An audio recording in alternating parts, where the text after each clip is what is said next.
In Cape Health MEC, Dr Noma French Mbombo says Joslin Smith's two siblings are now in the care of family members. There are other two siblings which now they are under the Department of Social Development. They are with the families, but the social development is taking care of that, and also they are looking after them. From me as a mother, it's that tomorrow is International Women's Day, and we are still dealing with these kind of issues. So my appeal is about at least if we could be able to identify and get to know the answers or the whereabouts of Joslin. It doesn't matter whether it comes as a body or what, but that's all what we want to know. But I also want to thank the communities, because if it wasn't for the community of the Vredenburg, we wouldn't have been able to be even getting kind of this mileage, and also in terms of the spotlight on this case. All right, for more on the story, we're joined this afternoon by Dr Shaheda Omar, who is director of the Teddy Bear Clinic, and A21 country manager Katie Modrau. A21 manages South Africa's human trafficking hotline. To both of our guests, thanks very much indeed for joining us. And what a story to be talking to Dr Shaheda Omar. You and I only ever talk when cases like this are in the headlines. What do you make of this latest court appearance and these charges that have now been added? So my response to you, Michelle, and to people out there, my question is, why am I not shocked? Because we know that 80 to 90% of children are victimized, are subjected to violation within the close confines of their home environment. And it is usually somebody that is known or has a relationship with the child, somebody that is closely connected to the child. So that is my immediate response. But it is indeed a very sad day that children who are supposed to be protected by their significant others are the ones that are subjecting them to further trauma, to violation, and of course, adding to their wounding.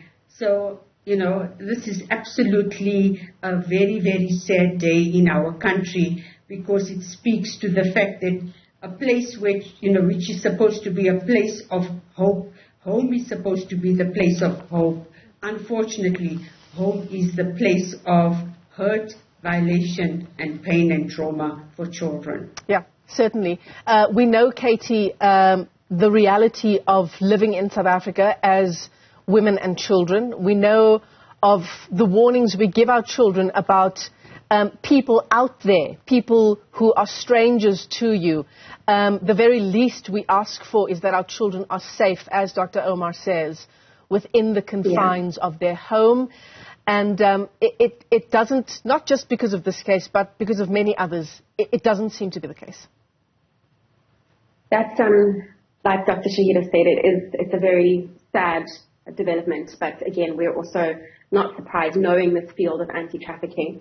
On the hotline, we run the National Human Trafficking Hotline, and unfortunately, 16.7% of the cases reported to our hotline last year were trafficked by family members, and 14.3% by friends. So that's 31% of people trafficked that were reported to the hotline last year knew well the person who was exploiting them. And we've got to ask ourselves the question, are we spreading that narrative enough? Are we telling people, you know, it's a sad day that we have to tell children to protect themselves. They should not have to protect themselves. But is that coming from our lips? Are we talking about the fact that it's not stranger danger, that it's tricky and distrustful behavior, you know, that we need to be looking out for, whether it's children or adults? How are we equipping the general community around us that it's not just abduction, it's not just, you know, a job recruitment, but it's people that we know and trust who are in some form of desperate situation that would then embark on treating a person like a commodity and selling them for body parts or for sex or labor. Dr. Omar, where do we go from here? Because we have these discussions with our children, right? We warn them of the dangers out there in the world. What Katie is saying now, that it's a sad day that we are now telling not the family and friends and close relatives of children to protect the children. The message is now changing to us talking to children directly.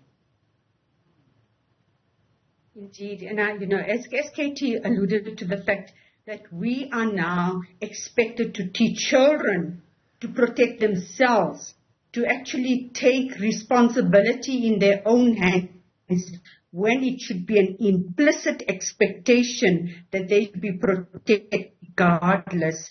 So, of course, I think this is such a huge call or an expectation for us to reach out to children. Unfortunately, we have to equip, empower, and enable children to be aware of safe and unsafe settings, to be aware of resources and platforms where they can reach out to and actually call out for help. So again, it's not the ideal situation, but it is something that we need to put out there, where we need to engage, communicate with children on a daily basis, and starting off with very young children who are already coming into our ECD facilities or centers, your early childhood development centers, where we speak to children on what is acceptable, what is not acceptable, what is safe, what is unsafe, and the recourse to action where they need to actually, tell somebody, shout, run, call for help. I think,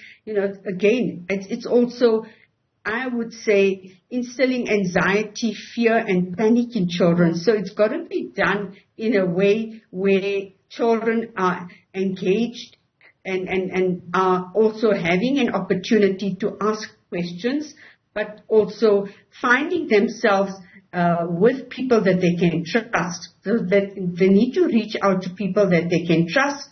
And of course, vetting, we know that there's no license to become a parent or a caregiver. Anybody can become a caregiver or a parent. But I think it calls for that kind of vetting now, that anybody that's a caretaker of a child would require stringent vetting and monitoring of that environment and family circumstances. So, it's like policing a family, policing parents. We've never heard of that before. Unfortunately, we're going to have to become more stringent in our approaches in order to protect and ensure the safety of children. I mean, it sounds to me, Dr. Omar, that we are in a no man's land. How, if I'm having difficulty and you are having difficulty, all three of us, with trying to understand how a child is unable to trust the family that is raising him or her, how do we explain that kind of nuance to a child that is entering early childhood development at school? Mm-hmm. Katie, do you want to weigh in? Yeah, sure. I think that's a great question. We have to come down to the fact that children should never have to protect themselves, but there are things that we can do in a play-based, happy kind of way, in a way that is not, as Dr. Shaheda says, is not fear-invoking and anxiety-driven, but rather empowering them to know, just as you would teach a child how to cross the road, not to touch things that are hot. Those are safety tools we put in children's hands, and that's something that needs to be introduced within ECDs as well. Within A21, we do it in a way that... Go ahead, please, Katie. So we do that in a way that is focused on safe and unsafe people, safe and unsafe touch, and safe and unsafe secrets. When do we keep secrets? When don't we? And I think that's important to understand, that we do it in a way that it puts tools in the children's hands.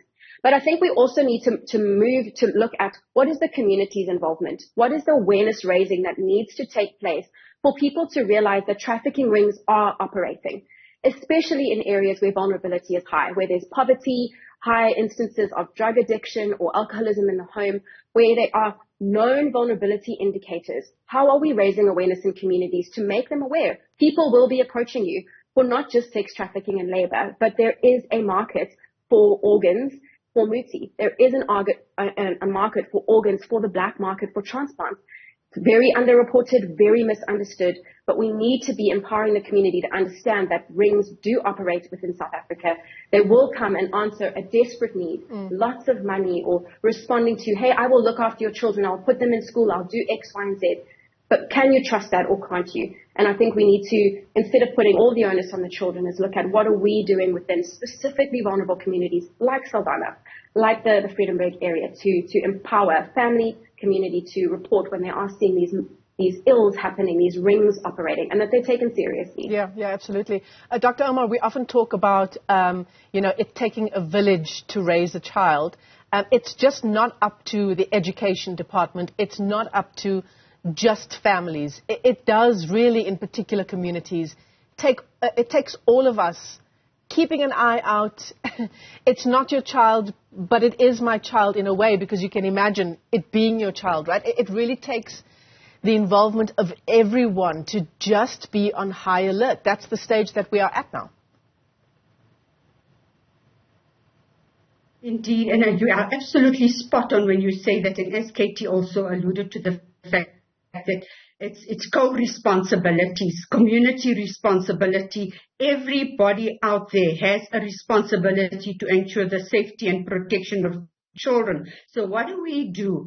We need to conscientize our communities, our faith-based organizations, recreation facilities, any organization out there. We need to create a level of high awareness where they need to look out and ensure that they are, if there's anything suspicious, anything untoward or unsavory, or if they see a child acting out in a way that is age inappropriate, they actually need to report it to ensure that there is some measure of control and that immediate support structures are put into place, or things are explored and investigated so that children are not compromised like we are seeing currently. So this is essential. We as community service providers, NGOs, and even civil society organizations with government, we need to actually reach out and create that level of awareness so people are aware of what resources are available, accessible, and also aware of what is acceptable, what is not acceptable, what is age-appropriate behavior, what is not age-appropriate behavior, and actually look at developmentally correct responses that are being demonstrated by children. So I do believe that a collective action, a coordinated, collaborative effort would certainly ensure that children are being addressed timeously and that children are not being overlooked and glossed over, and that where children are neglected or unsupervised, that this also needs to be addressed immediately with the relevant authorities coming on board, resources being provided, and safety of children being addressed immediately. Katie, you talk about the underreporting of this black market for muti, black market for organ donation, and often these issues come to the fore when stories like this are in the headlines, right? Would you agree? In fact, yesterday I had a conversation with a security expert who talked about kidnappings happening in our country every 30 minutes. We're not just talking children here, kidnappings overall. Every 30 minutes, 50 kidnappings a day. Are these issues, the issues that you've mentioned, the issues of kidnappings, are they receiving enough attention and resources insofar as policing is concerned? That's a really big and loaded question. I think when we look at all the social ills that police have to look at today, when you're referring to kidnapping, you're usually referring to ransom that's being paid. So there's not necessarily an exploitation that's going to happen.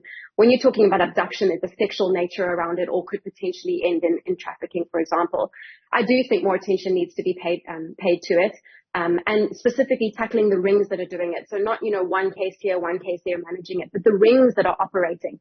The reason why these numbers are spiking is because it's not being policed effectively or efficiently, should we say, in a way that people are being prosecuted and there's a high enough and swift enough sentence, so swift sentence as well, to make sure that it pushes criminals away from it. If organized crime thrives when there is demand, when there is supply, and when there is limited risk or repercussions for that crime. And so when we see spikes like this, it's because the risks are low for the criminals. And so, yes, I do believe we need to be pouring resources, resourcing our investigators, resourcing our police departments to be able to respond to these crimes. We've seen in this case how when the community, when the municipalities, when all the resources come together, what can be done in a fairly short period of time. Yeah. But how are we doing that with multiple cases? And I think it's just important to be aware that organ trafficking is very underreported. In fact, the cases that we get on the hotline are negligible. But that's not because it's not happening. Yeah. We'll often see cases in the media coming, people who have been mutilated and their bodies found buried somewhere. And it's never linked to trafficking or muti, for example, but we need to be aware that it could be. And we need to be focusing resources on that to get to the heart of it.